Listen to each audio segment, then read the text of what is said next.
Hi,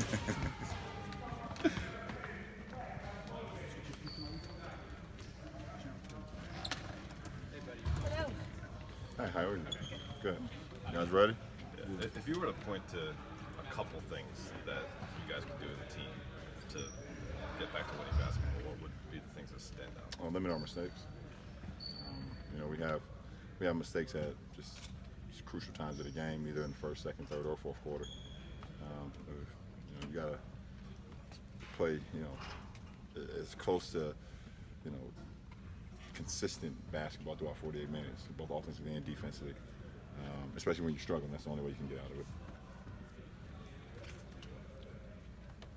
You guys really need some other teams to struggle down the stretch, it seems, to kind of get back in sort of a close chasing distance. I mean, how do you guys kind of not pay attention to what those other guys are doing? Can we afford to? I mean, we don't have the luxury to pay attention to other teams right now. We can only control what we can control, and that's how we can play and get back on the track. So it actually does absolutely no good to pay attention to anybody besides our opponent that we play that night. Kyle said after the game in Phoenix something along the lines of, obviously there's something wrong with this team. Is there something that you would point to where this team is flawed? No, I don't believe that we're flawed. I believe we're a little bit inexperienced. I believe we have some things that we can always get better at. I think we're a young team, and we all knew that coming into the season, that we were a young team, and we're putting together a team, to be together for the first year and trying to figure things out on the fly. We've had some unfortunate injuries throughout the course of the season. I don't want to say that there's a problem with this team, because I don't see there's a problem besides winning and losing. Obviously, there's always when you're not winning ball games, you can always say, oh, there's a problem. I don't believe in that. I believe there's things that we can do much better and be more consistent. But we still have an opportunity to be great today, and we should take advantage of that, or at least try to. What's been the most impressive thing to you about what the Clippers have done? To be honest, I haven't paid attention to them that much. I've been diving in on how we can get better. I know they've been playing some good ball throughout the whole season, no matter the roster. I know that the consistency of that, but as far as I can't even tell you exactly what they've been doing all year. You know they're gonna have the max slots this summer to go chase guys, and obviously you guys will have room as well. Do you think about that, and do you look at them as kind of a rival in kind of from the team building aspect?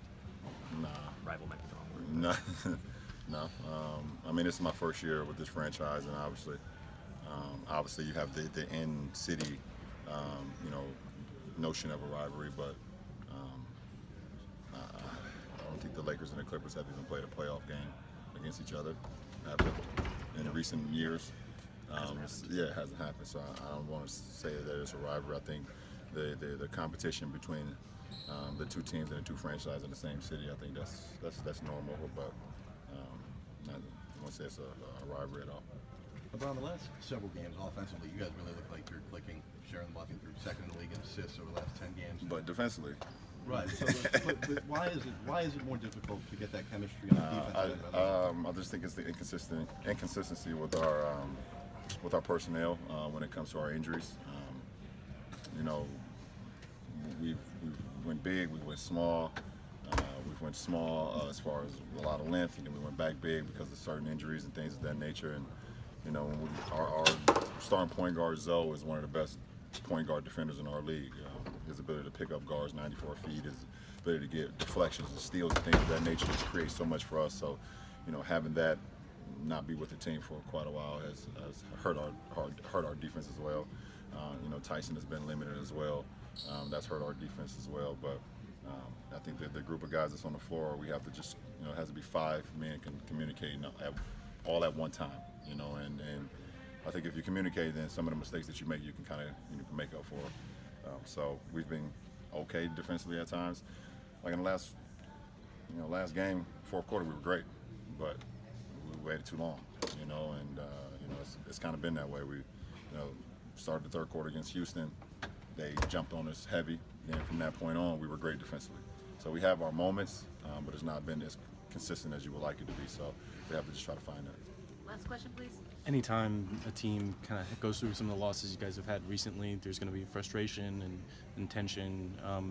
Have you sensed a need for this team to kind of clear the air in the locker room to kind of clear any of that out?